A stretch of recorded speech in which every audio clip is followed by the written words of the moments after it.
Ya itu tempat, ya katanya ada daerah judi, buat macam-macam lah itu. Tuh kayak tempat itu udah dipilih, udah disilang-silang gitu loh. Jadi nanti ya kayak sama Gusti itu, bukan Gusti Yudo ya, Gusti yang ning dhuwur kuwi lho. Kuwi disilang-silang. Jadi ada yang tempat yang satu komplek perumahan itu ada yang ambruk, ada yang enggak, ada yang ambruk, ada yang enggak. Jadi ada titik-titiknya. Besok kalau kayak gitu, Pak Seno makanya jangan berbuat dosa. Nanti kalau dosa dipeng juga. Jatuh itu rumahmu yang bagus bisa jatuh itu kita nggak akan tahu gitu loh. Ya sak cangkem-cangkemmu loh. Iya kita nggak tahu. Aku dadak elek-elek aku berbuat dosa kira urusanku toh. Oh iya jenenge apa waktu kuwi berputar ora segampang Oreo ngono lho. Sing diputar dijilat terus diselupin. Dadine ki kudu berbuat baik terus awake dhewe. Aja gawe sarang sing elek-elek engko nggonamu mok nggo dolan.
mandek dhisik ya iki bengi iki sowan ana ning njoglo gamelan no. Oh iya wigatine apa iki saka Dinas Pariwisata nganani ya kuwi mengeti dina perjuangan serangan umum 1 Maret. Oh serangan umum 1 Maret iya kok papane ning kene ngendikaning para bapak-bapak sepuh sing nalika semono ketemu karo awake dhewe iki papan biyen kanggo ngrakit tata gelar para pejuang-pejuang nggone padha rembugan.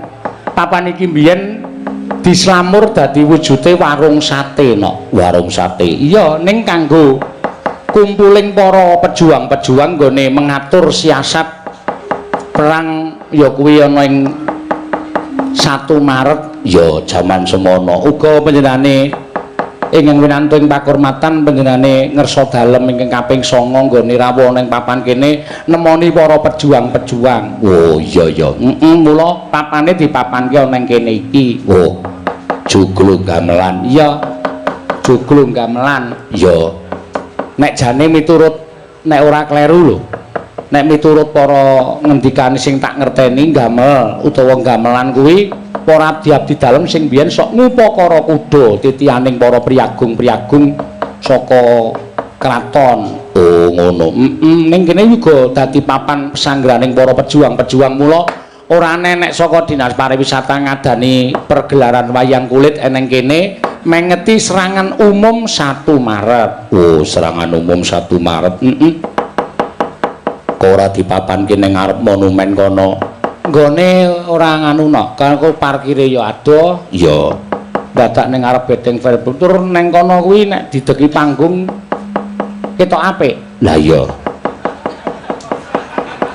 Ning ketoke kok mung perkara biaya nek iki ya no. Ya wis ora apa-apa, Mak. Matur sembah nuwun tanpa pepindhan. Ya ngono ya. Bekerja sama karo penjenengane Pak Dwi, DPRD provinsi. Oh iya Pak Dwi, Pak Dwi sing kepareng usul nimbali karo awake dhewe karo warga saka Gamelan kene, Kelurahan Penembahan, Kecamatan Kraton. Oh ngono ya. Ngaturake sugih rawuh menawi Bapak Lurah, Bapak Camat. Ya, lan ora kleru miturut saka liringing netraku. Iya. Sing lenggah ning tengen panggung penyanyi Gusti Bendoro Pangeran Haryo Yudaningrat rawuh. Rawuh tak chatting kok no. Iya. Gusti kedah rawuh, nek mboten rawuh sok sura kula moh mayang aku ya ngono. Ya, nyatane rawuh tenan. Ya. Ya wis ora apa-apa ya, Pak. Apa sura mesti kowe. Wingi wis dawuh meneh kono. Iya, wis ora apa-apa tanggal 10 sura di selani. Tanggal 10 sura ya urung tak corek ya nyur ngapura mbok menawa wis kecorek ya wong aku ora ngerti tanggal Jawa kudune ngerti tanggal Jawa ya luwih becik lan luwih apik luwih pono awak dhewe nggone ngaturake ya nek to panjenengane Pak Dwi ya kepareng munggah panggung ngendikake apa to ancas tujuane nggone ngadani serangan umum 1 Maret ngadani wayangan iki biayane lenggah nek ora kleru nek mbuh pindah nendi ning pokoke mau miturut ngendikaning para panitia kon diaturi supaya tindak panggung ben paring pangandikan ora ketang sedhela no. Ya ora dadi ngopo Mak. Yo panjenengane monggo Pak Dwi. Yo diiringi cok tuluk tuluk tuluk tuluk.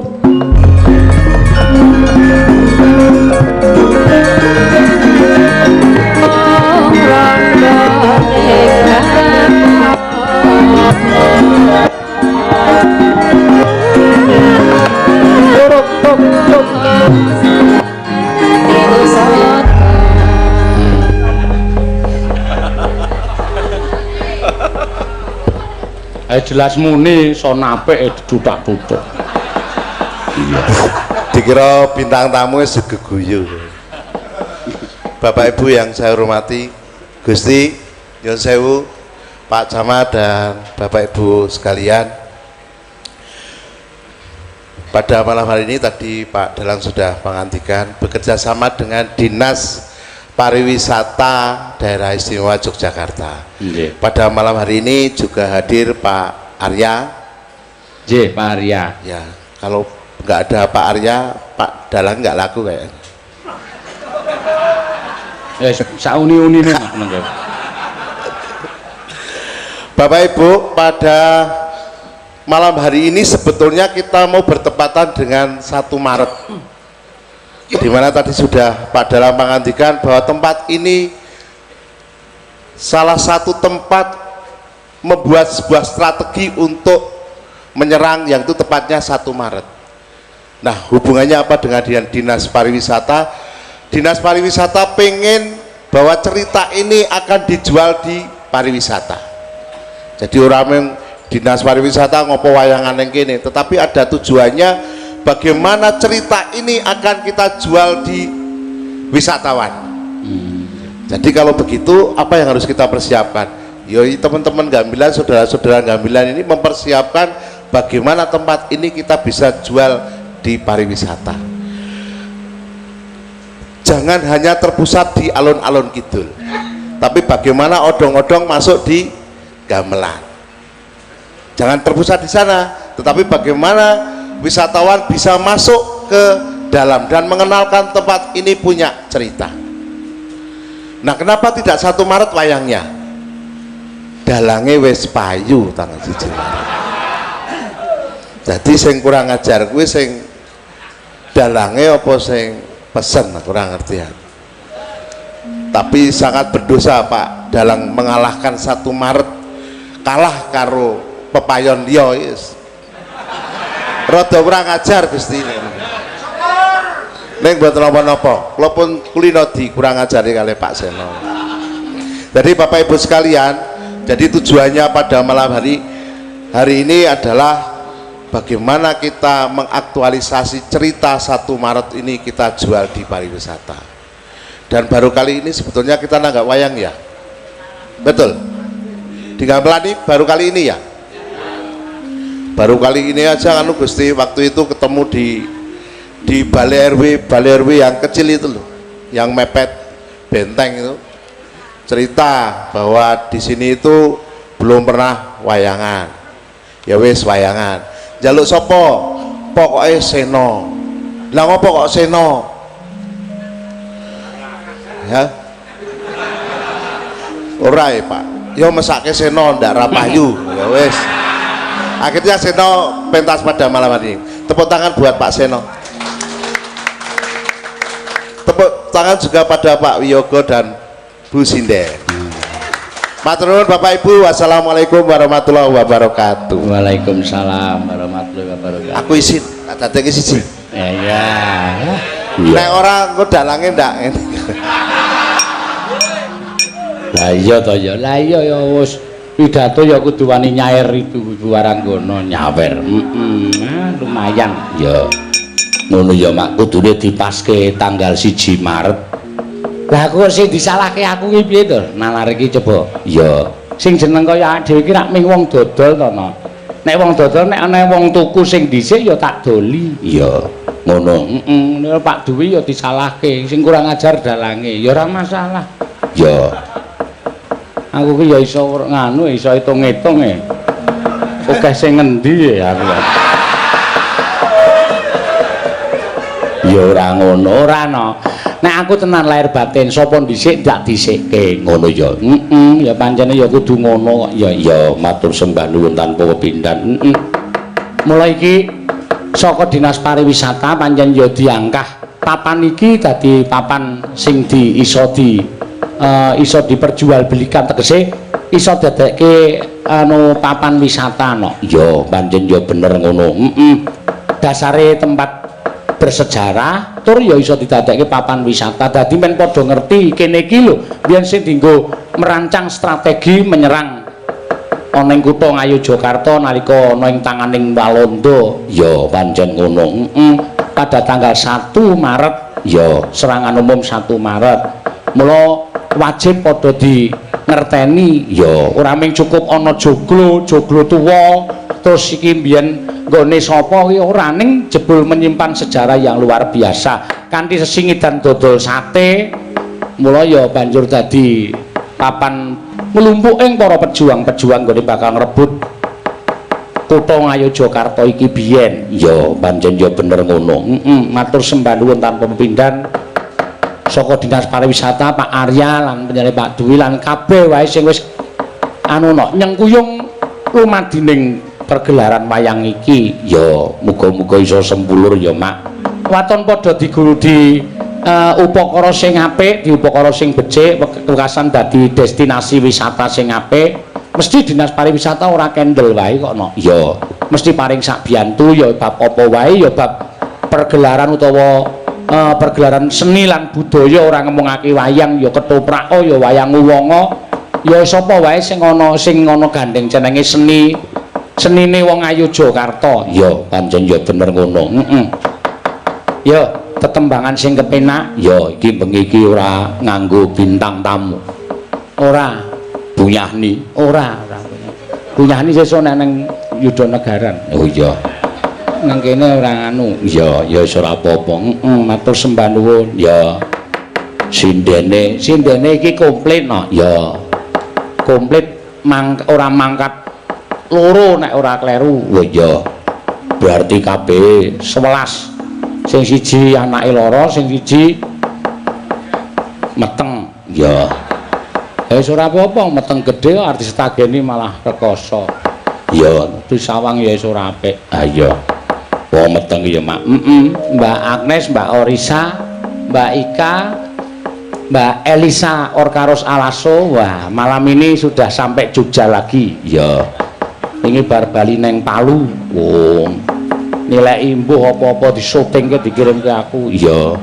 Nilai papan sing kena tsunami terus lumpur sing berjalan. Ya. lumpur sing mlaku. Ditileki kabeh. Ya.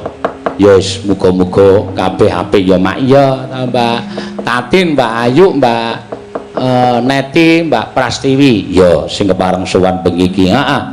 Ngaturke keremenane Gusti Yuda sik apa? Roti. Lho. Gosek tembang. Heeh, tembang. Keremane Gusti Yuda ki sinom parijatana. Ya Gusti pepundhenku.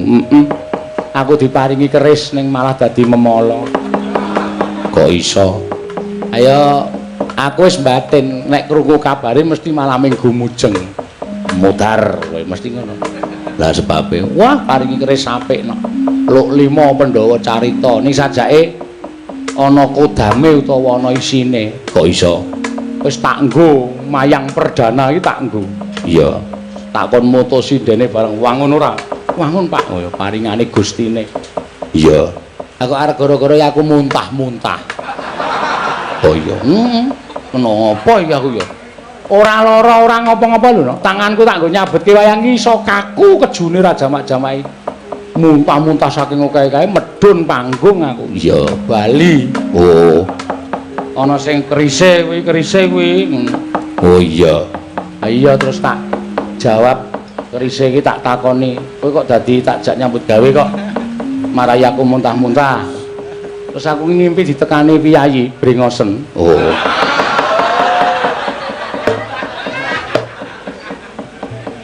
Wes muni ngene iki, aku mung sak derma didhawuhi. Dawuhi sapa? Gustine. Wela. Iya iki aku ketoke tresna karo aku kok tekan semono.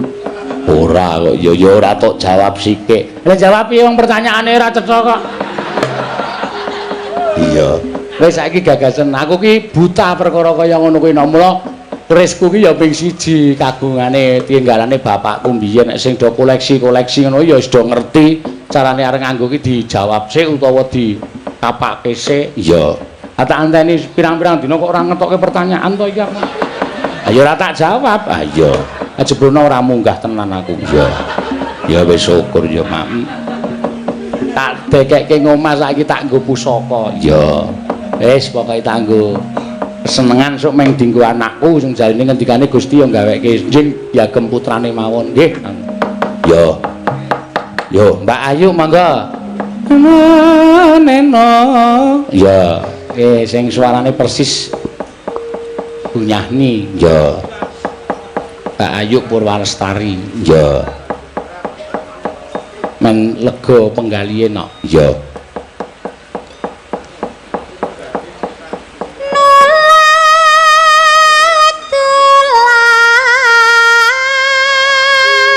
Ya, gedheke sithik.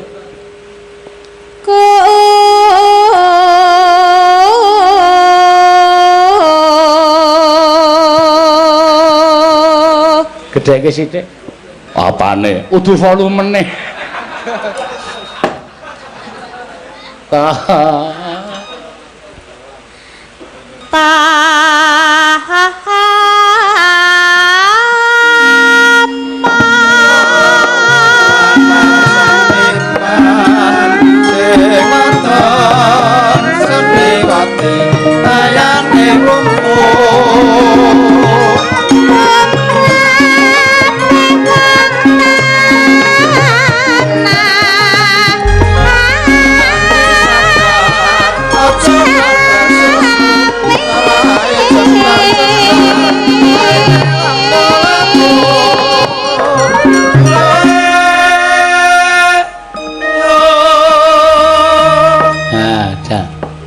Sing dadi ciri khase penggirong iki kok ket biyen ra ilang-ilang ya nek Kyai Jojo. Apa? Fit in. Heeh. Na na na na na na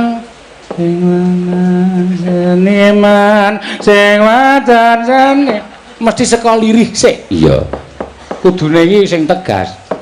Na na ne no kanda dalan sepur dilumpati ana biyen ya ana penggirongku sing rekake gawe cakepan ning malah ngendloke dalange piye dalan sepur daleme Pak Seno lah malah padake omahku ngebong Ya monggo.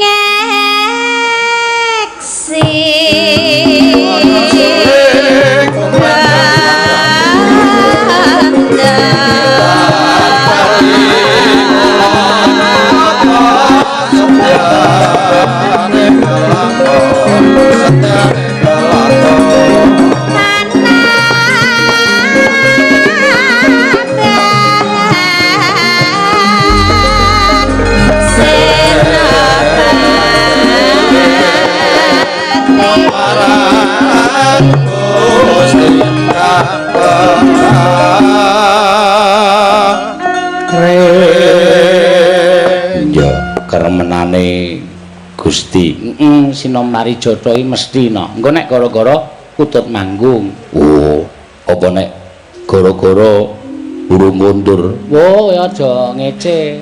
Gustine iki nek nonton wayang nek urung bubar ya urung kondur. Oh iya. Mula sapa sing jejeri Gustine wis cetha kesekak tekan biar.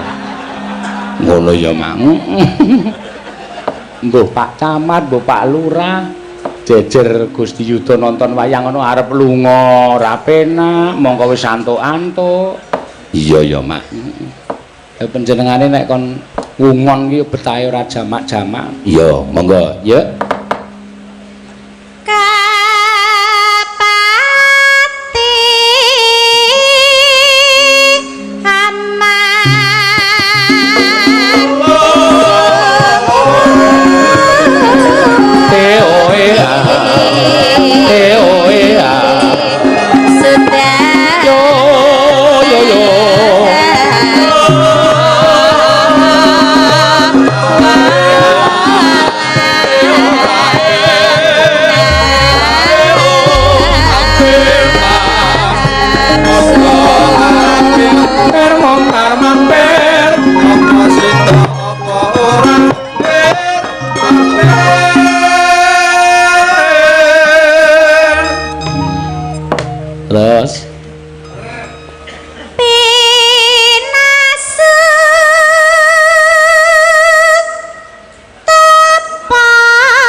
Ditelaske Mbak, monggo.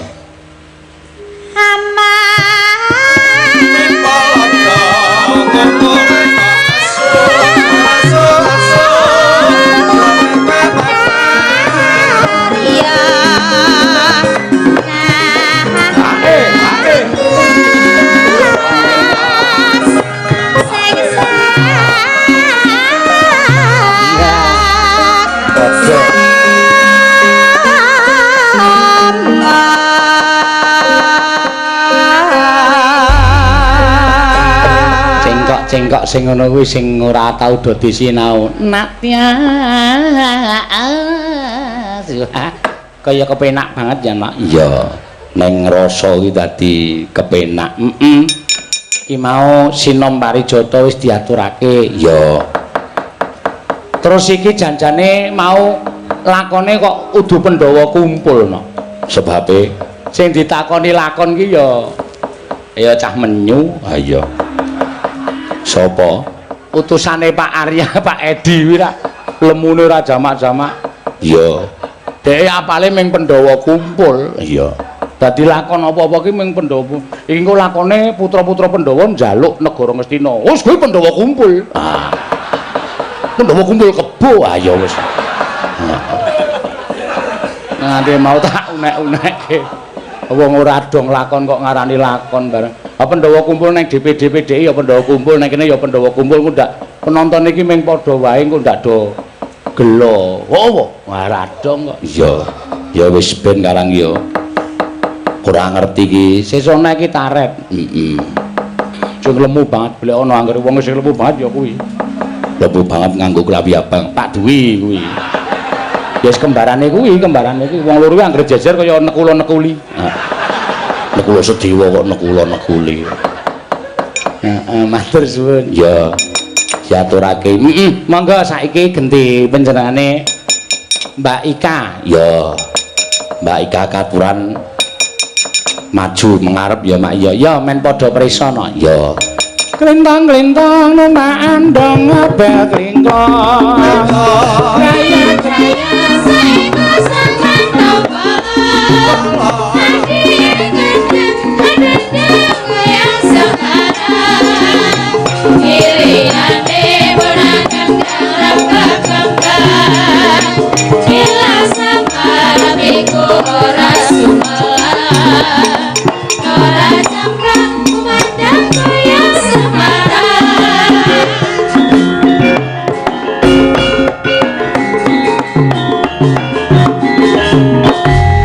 Wah, saka ngendi iki saka anu jenenge Gunung Kidul. Ya, Mbak Ika Suhesti. Nggih, sugeng dalu.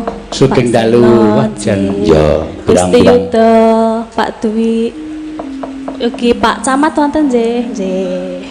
Kowe iki nek omongi sing tertib Pripun? sing cetha to. Krunguku saka kene Gusti Yuda ngono lho. Gusti Yuda. Gusti Yuda ya krungu. Gusti. Iya. Wah, Pak Seno ijan. Ora apa-apa santai wae. Ngumpama didukani aku tak mara. Pasrah bongkoan Gusti. Saestu niku. Wis tenang kae. Nek aku ki ndek salah mesti ming tak pasrahi bongko nek ajeng didukani mang dukani. Kula nderek. Ya, Gusti Yuda. Ya, monggo nembang apa Mbak Ika? Bebas niki. Bebas sakarepmu ya ora sing model nganggo keyboard aja. Aku ora tau nggawa keyboard. Ya. Takdul. Nggih nyuwun langgam rengu nggih. Rengu? Wah ya. Langgam rengu. Piyai ngendi? Gunung Kidul. Oh. Piye? Piyai Gunung Kidul aja sok sepelekke. Pripun, Pak? Nek muni macak Jawa ngono ki wah. Ora mantra-mantra Piyai Gunung Kidul jan. Iya, ngono ya. Apik. Ya sedep disawang. Iya. Ngono ya, Mak. Ya. Memanise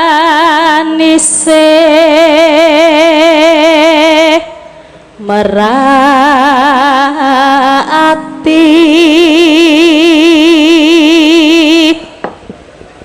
neno tacaane mung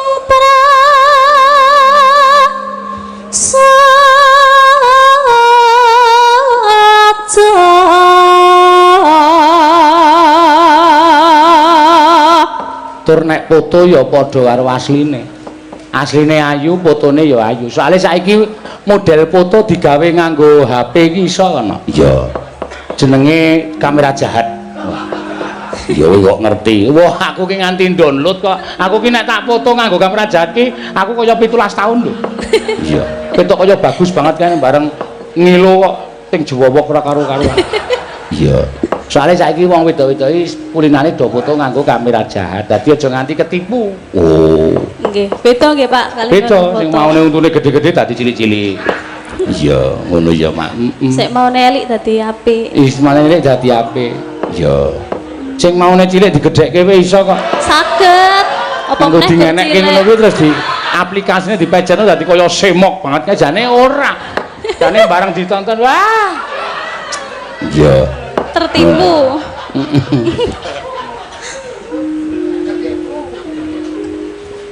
Kan ngendi ki mau? Nana Ganda suwaswira gane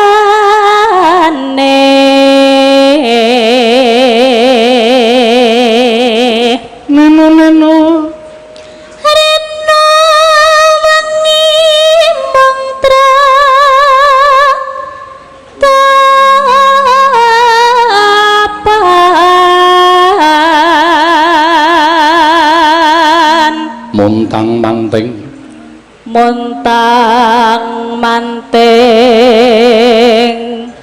tanjena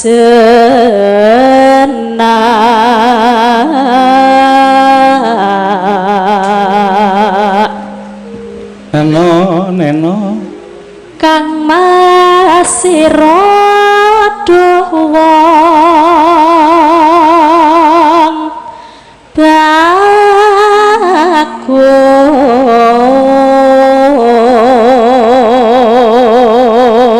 iki uga di streaming langsung no? Ya lumantar PWKS Live lan channel Dalang Sena oh ya iki tak tonton neng HP ku wis meh 4.000 luwih penontone oh ya akeh ya mak luar biasa tur ya akeh sing nyuwun lagu lumantar chatting ya diwaca mak rasah sok ben nanggap wae gampang teman hamba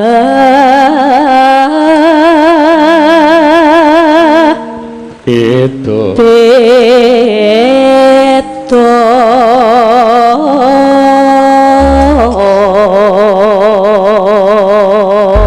ya saka Papua ya ana saka endi saka Sorong Papua saka Bogor ya Banjarmasin ya akeh ya mak saka Sumatera ya Jambi Pekanbaru wah nyebar Taiwan ya ana oh iya saka Malaysia ya ana kono sing nyetel bangsane ya bangsa penduduk kene sing do neng kono oh iya nggo tamba kangen kono ya Mbak Ika sajake katon lengo wonten apa niku bilih sampun dangu mangga sajake katon lengo wonten apa niku bilih sampun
rasane iso seger ya iya iya nenem tak mbludak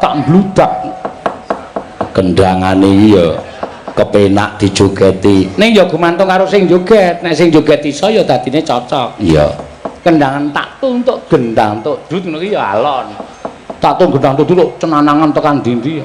Ora pas ya, Mak. Ora pas dadi swara karo joget ki dinikmati. Mula sinden saiki ki tuntutane berat to. Tuntutane berat. Nek cara sinden biyen mung cukup gelungan nganggo kebayak terus nganggo apa jenenge iki sinjang utawa jare terus lenggah. Ya. Nek saiki masyarakat tuntutane kudu ngono ayo kudu belajar joget, kudu nyuwara karo joget ki ya ora gampang.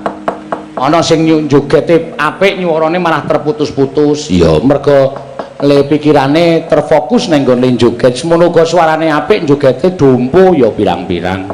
Ya ora iso fokus dua kegiatan. Ya sing dilaksanani nyuwara karo joget anu apa jenenge karo joget. Ya ngono ya Mak. Heeh. Yo gentenan iki diaturake gente. Ayo genti kok gente. Diaturake genti. Yo Mbak Elisa or karo Salaso. Yo men supaya jumeneng monggo. Sore-sore padang bulan.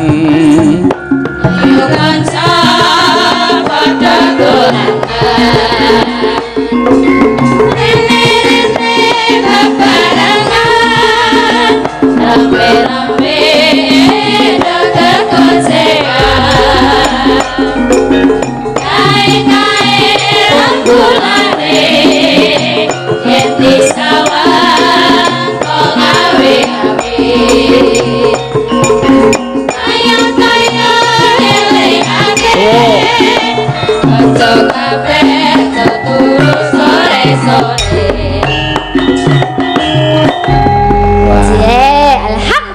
Alhamdulillah, puji Tuhan, sadu, ketemu lagi, Skandalu. Kabarmu mulih piye sa? Sae, sugeng. Apa Pak iki kapang nggih? Apa? Kapang nggih? Kepanggih.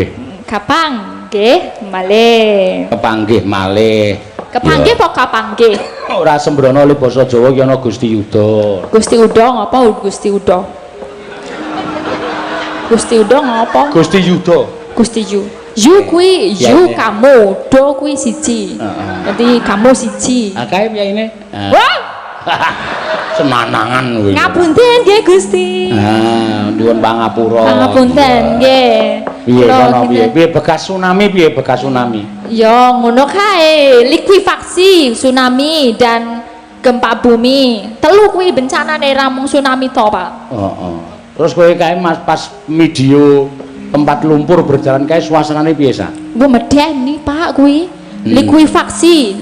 Likuifaksi jenenge. Kuwi wong-wong dadi iki ana 2 tingkat ngene iki isine lumpur. Dadi saiki wis atos. Keras atos ya Pak. Niki isih atos suaramu ketok karo lumpur. Masa? Heeh, kowe ki nek nyuwara atos. Iya. Lambeku atos. Ya dikom banyu ben ra atos.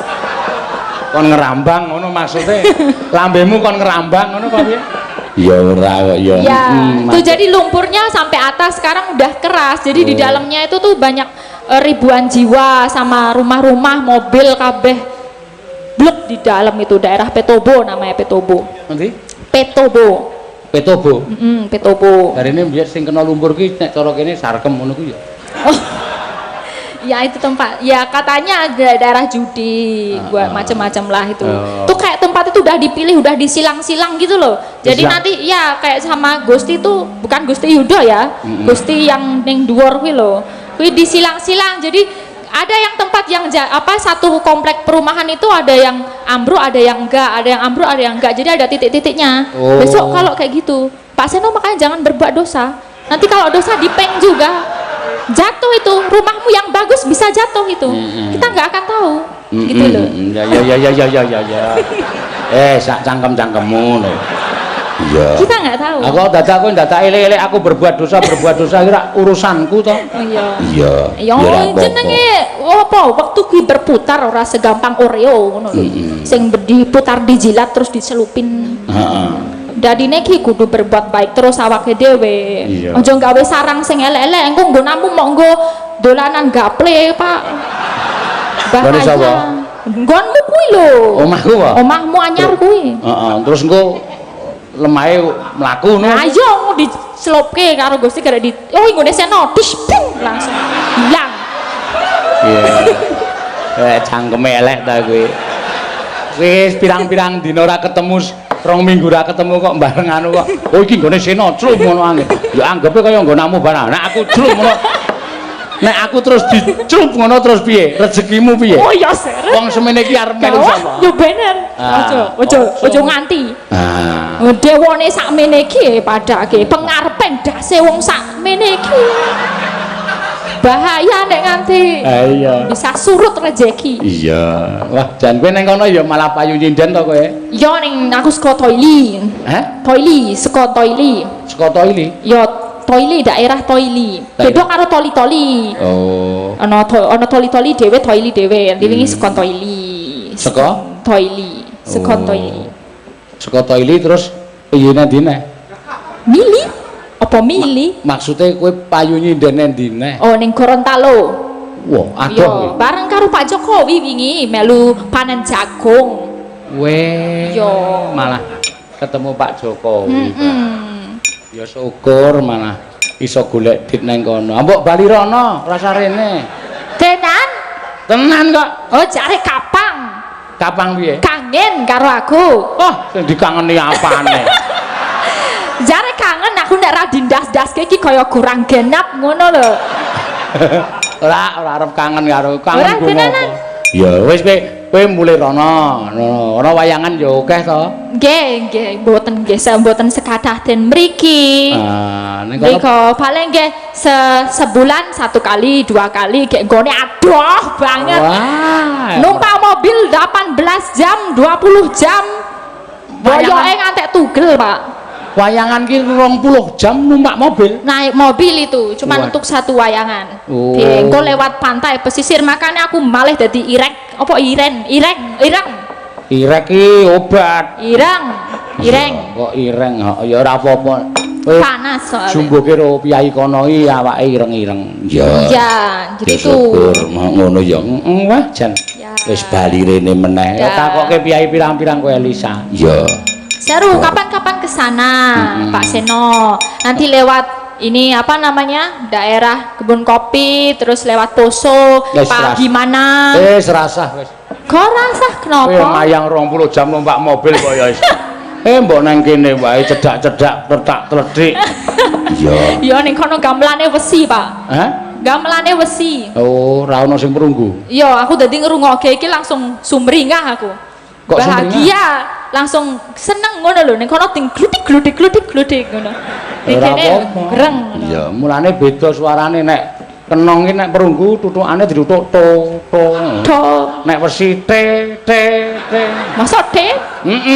Nah, kowe ngrungokke ora? Iya. Kenong ki nek ditutuk nek perunggu tung nek wesi Te.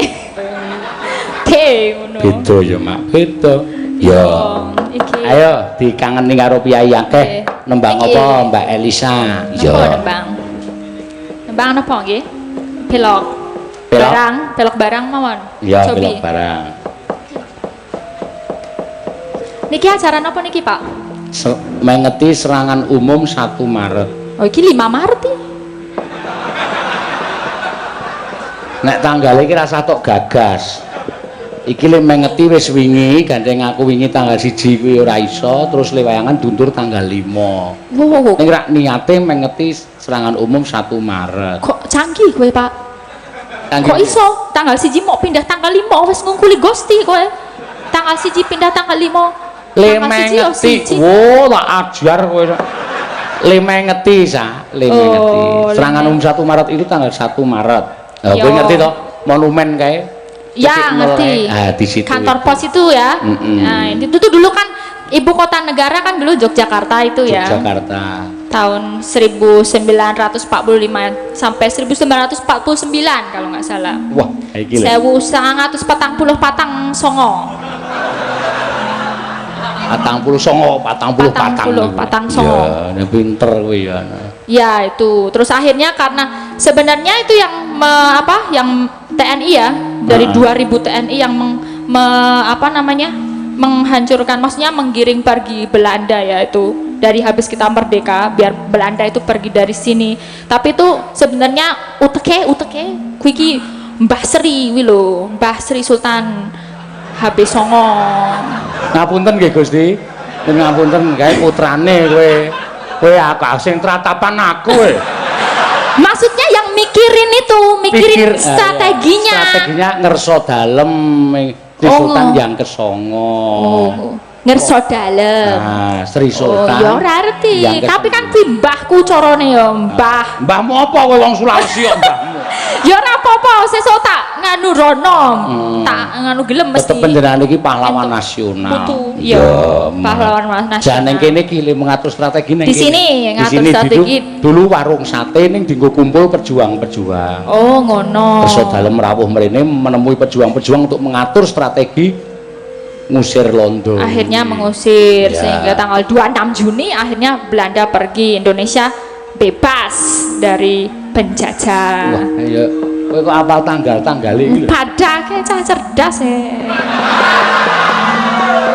kok ngene wingi 20.000 saiki 50.000 mundak 20.000 mboko 20.000 dal mikir sik to arep peming 20-50 ki lak kowe sing nerkenalke kowe sapa sing menjunjung nama Elisa nganti sapa-sapa ngerti iya sing jenenge anu sedereke Gusti Yuda Gusti Benawa ki nganti arep rawuh ning Yoja ming arep pengen weruh kowe le pentas langsung lho yes iya ngebela. Wis dine nomorku durung.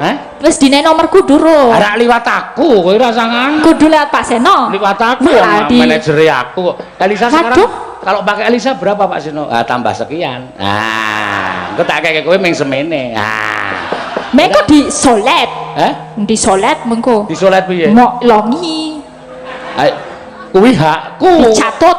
Ora apa-apa.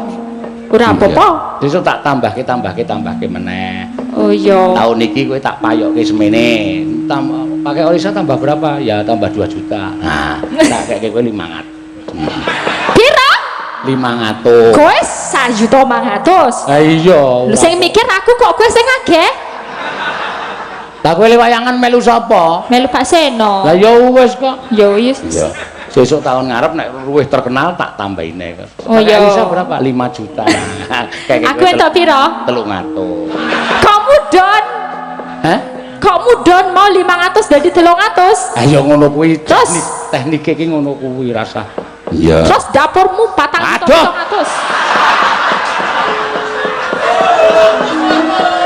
Iki lho, aku sengite nek campur wiyaga ngene iki lho. Lah campur wiyaga piye? Kowe Elisa ki entuk tembung kaya ngono kuwi mergo suarane wiyaga-wiyaga nek do gojek do padu ngono kuwi. Iya, dapurmu ngono kuwi. Ngertine dhek dapurmu ki apik. Kamu aja kuwi iki nggo anu apa jenenge? Basa kasar. Ora oleh. Nek kowe nyeluk ngulekke aku ya pasuryanmu. Oh, pasuryanmu, benjang. Pasuryane Pak Seno. Pasuryanmu Pak Seno 4.700.000. Aku 300. Ya ora apa-apa kok ya. Iya. Nek luwih nom, luwih cilik ra apa-apa tok dapur-dapurke ra apa-apa. Ning nek iso aja tata krama basa ki dienggo. Ya. Nggih. Saya saya pinter basa Jawa, saya pekok. Ya wis ora apa-apa. Yo, pilok barang ki mawar nembang apa? Nggih, ngujiwat ngono. Ya ya. Duh Nimasmos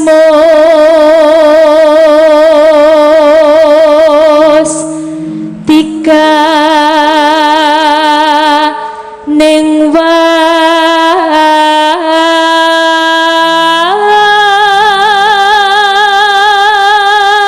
suarane ya apik. Nah iya, sing dialap ya iki. Iya. Iki mbiyen ora tak temu, wah, mbuh dadi apa? Iya. Gila apa, Pak? Ayo wong jenenge ra iso nyambut gawe bingung. S1 jurusan pedalangan kok S2 psikologi. Ya wis ra gathuk to. Dadi dhek bingung arep nyambut gawe apa iki bingung terus tak tanting nyinden wae sa. Ya enggak apa-apa, Pak. Ning belajar nyinden. Oke. Malah saiki entuk gawean. S2-ne psikologi. Wis ora kanggo gawe. Lah piye, Pak? Apa aku tak pindah? Aku iki mbecak. Ning kantor 2 yuta, 3 yuta. Rugi aku melu Pak Seno. Nah ya wis Piye? kono pindah kantor. Ya. Ora apa iki benanan iki panggilan jiwa jenengane. Aku pancen seneng nyinden, seneng Sing jeneng wayang. anu apa jenenge iki rejeki saka sing gawe urip. Ya bener-bener. Arep aku sekolah psikologi nek Gusti nitahke Elisa dalanmu rejeki iki ning nggon seni. Wis ora iso uwal, kowe wis ning nggon seni. Oh Udah kayak gitu ya treknya. Mulai rasa dadak golek S2 apa. S1 we pilek malah S2.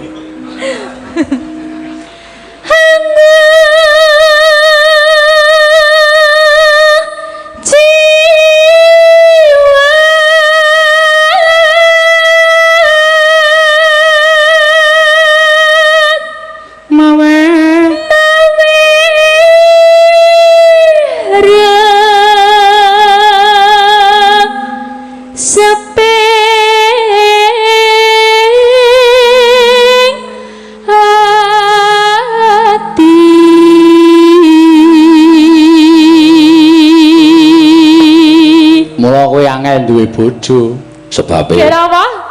Soale kowe titelmu S2 psikologi, kowe kok wedok pinter. Monggo wong lanang saiki golek bojo sing gampang dapusi. Iya.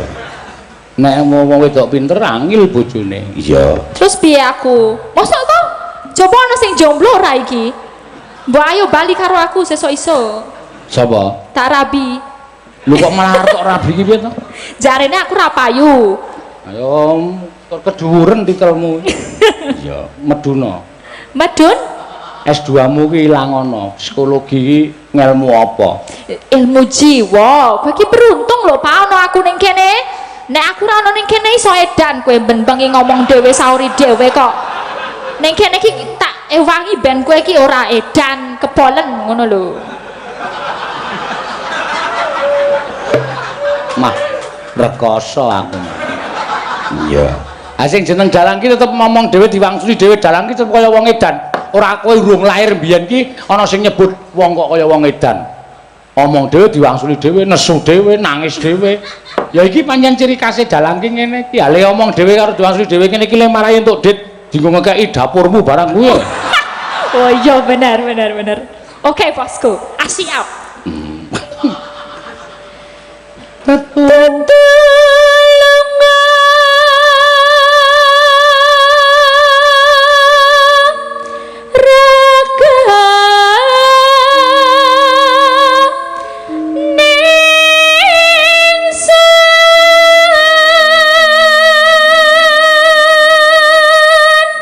Kulino nembang cara Sulawesi ya nanti blero ngono. Iya, udah lupa aku. Raga ning son. Ha kowe ketulung raga. Kendeken. Iya. Diatonis ya, Pak. Aja kerep-kerep Bali. Aja kerep Bali ya. Ayo tembange kono kene iki beda. Kowe nek Bali terus disambut kanca-kancamu. Wes, ngece meneh. Ya ora Bali tenan aku. Ya.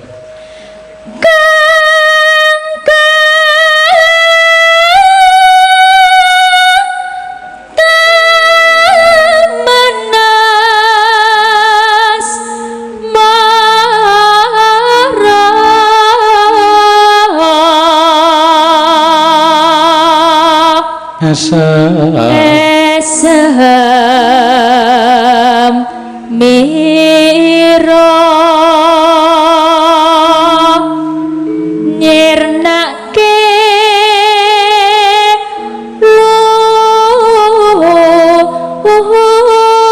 lumkrahlan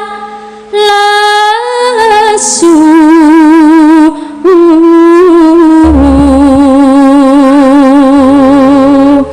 ngilangke rasa kang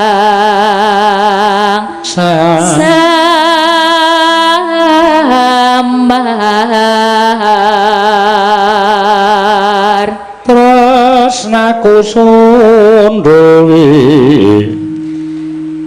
tresnaku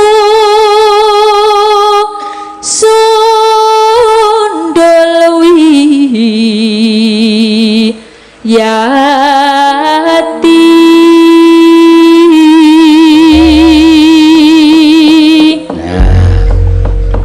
pancen pinter. Pancen pinter tenan. Nembang dhewe solo ya apik, ya nembang wong loro ya apik. Ya ngono ya, Mak. Nembang wong loro ki apa kae jenenge? Duet. Ah, Duet. Duet ki sing ireng kae duet. Duet. Duet ki sing sak gelas 500 kae duet. Dawet. Dawet ki sing nggo renang kae dawet. Dawet. Beda. Kowe padune ning arep blusukke to. Cah kuwi sakjane nek omong waton maclub ora tau dipikir. Iki apik apa ora domongke mau cawet. Ngono ya. Ya wis ben lha apa-apa. Mau takon bedane. Ya. Pamlamen.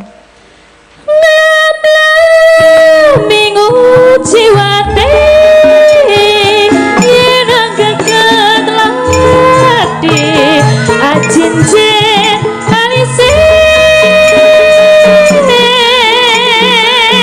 sasalah bawane Lencera kuning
nang mangga.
Padha-padha. Ya, ngundang malah nek omong terus nglarake ati cah kuwi. Iya. Ora nglarake ati jan bahasane ya ngono kuwi kok. Tur dasare ya wektune karo diponto-ponto ya nak. Ya, pirang-pirang panyuwunan lumantar WhatsApp ya saka sing padha streaming ya. Mengko diaturake nek ora iso nggon limbukan ya diaturake nggon goro-goro. Ngono ya, Mak. Iya. Yo, saiki genti Mbak Tatin sing jumeneng ya. Ayo ben anu ngaturake lelagon. Ora tok sepoti. Lagi mikir.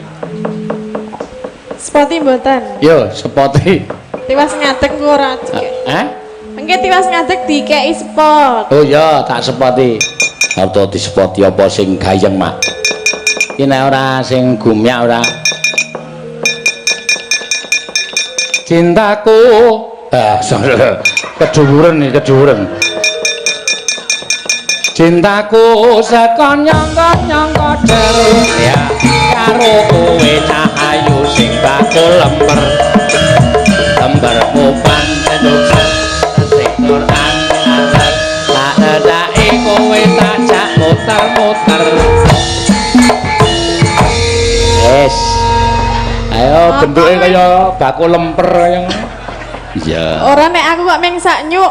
Hah? Kok meng sak nyuk? Jare sak nyuk kowe trima. Ya nek saiki ora trima. Oh iya iso. Soale liyane dawa-dawa kok aku meng cendhek dhewe. Liyane iki dawa ning empuk. Ah iya. Kowe cendhek ning bergengkeng. Napa ya niku? Ayo kowe mau lemper mau cintaku saka nyangka-nyangka der. Yo. Ngaturke Nggih. Am sugeng dalu karo Sugeng dalu Gusti. Pak Dwi, Pak siapa itu? Pak sapa? Pak Camat, terus maksudnya para bare Pak Dwi ini lho. Sing sithik ndi? Pak Dwi. Pak Camat, Pak Lurah. Nggih, para bane Pak Dwi. Bagong. Pak Bagong. Heeh. Iya. Ayo kan bentuke aja Pak Dwi iki mbiyen protes tak parapi Bagong. Ini terus tak jelaske. Aja nesu, Pak. Bagong ki wong penting lho dalam pewayangan. Ora ana Bagong ora gayeng siji. Bagong ki ayang-ayangane Semar. Kok ayang-ayangane Semar piye? Bagong ki terjadi mergo bayang-bayangane Semar kuwi dicipta dadi Bagong. Mula sampean diparapi Bagong ki nek aku bangga. Ning anake, ayo men aku yo ngono. Iya. Yang penting baik hati. Baik hati. Selalu nyawer. Ora kaya dalange. Ya. Susuk rokok 15.000. Kula mengkei 15.000 kok lejane. Lah ya wong jeneng sesuk-esuk wis tak dumi ora usah kuwatir. Saweranku ya kuwi kok ya. Iya. Ora apa-apa. Niki kan apa? Kon ngopo? Ayo senam po ngopo? Ayo nembang kok ya rumah samura. Iya. Nembang apa? Ya. Gusti ngersake apa kae ditareni Gusti? Gusti ngersake napa? Ampun kula lho nggih, kula mboten. Napa Gusti? Ampun gumujeng tok. Lah apa sih? Ayo Gusti ki apa-apa kersa. Ya. Maksude tembang apa-apa masuk. Ya. Ya, arep tok aturi sing ngalus apa sing gayeng-gayeng. Ya. Sing napa? Sing gayeng ana sing nyuwun sing gayeng. Ngaturke apa? Napa enten liwong enten warna-warna? Ya. Napa Pak? Kula manut jenengan mawon.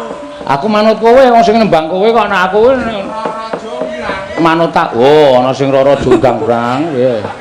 Oh, monggo ana sing rara mendut. Nah. Pokoke panyuwunan pirang-pirang ki. Nggih, lali janjine wae ben. Ya, ya wis men sisan gawe ya dibawani ning no. Heeh.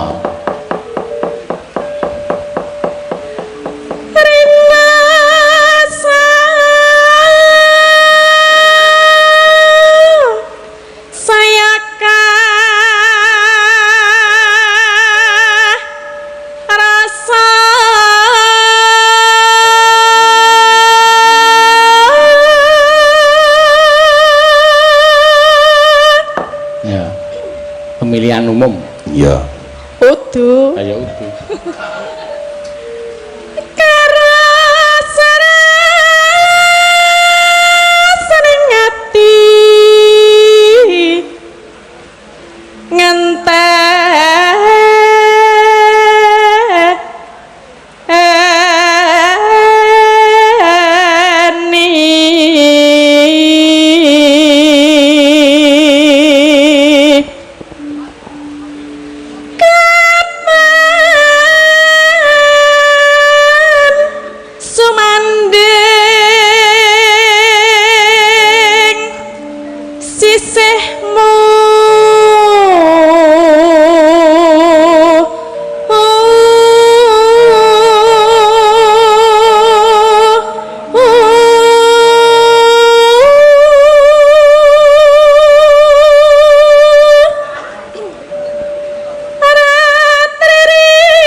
Licik udan to iki nak isih gerji memang ya ora apa-apa udan ki berkah ya turine jenengan pawang udan turine wis ora sakniki pun mboten wingi tok kok sakniki pun laran le dadi dukun saiki wis wis apa wis mandeg aku le dadi pawang udan ndak malah iya napa mergane mergane napa ayo winginane kon nolak udan tak singkirke ngetan ora neng wetan terus ledilit bali ngulon nggawa kanca mendunge ayo malah deres banget berarti nggak jadi dukun lah iso dadi dukun yen wis madang dereng urung wis wae kowe kira ngilang-ilangke panitia lho soto mau lah nggih soto wonten soto ning kula mboten lah ngopo ora mangan lah ming sithik. Oh, piye nganggo baskom piye? Kok mangan kok dipang-pangke ra. Iya. Enggal ratri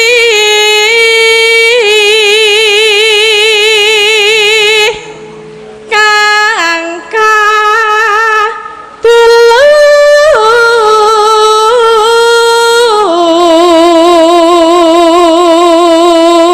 mung sliramu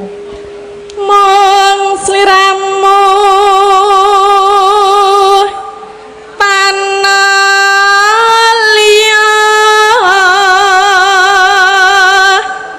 tak tresnani lahir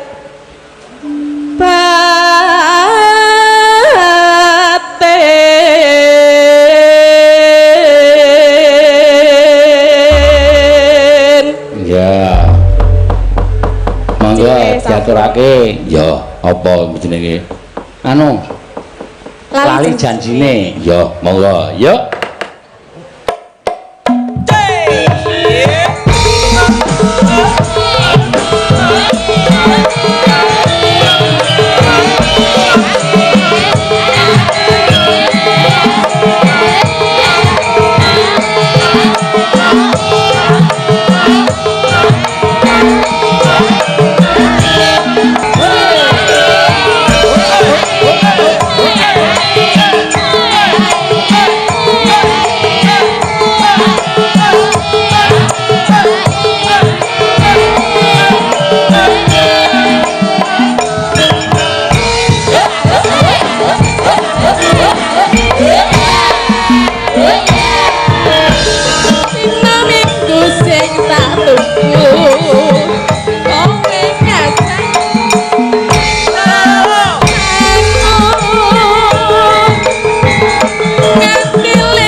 Matur suwun, Mbak.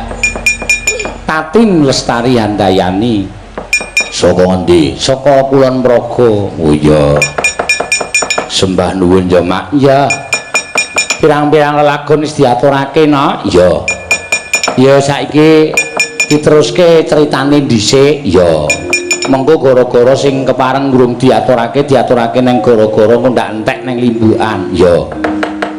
Ngono ya, Mak. Ayo ladesi nuwun Prabu Duryudana, ayo tak derekke kae para Sata Kurawa kok dampyak-dampyak padha bebarisan ya wis men padha netepi marang kewajibane dhewe-dhewe. Ya, Nger, ayo, Mak. Resang pate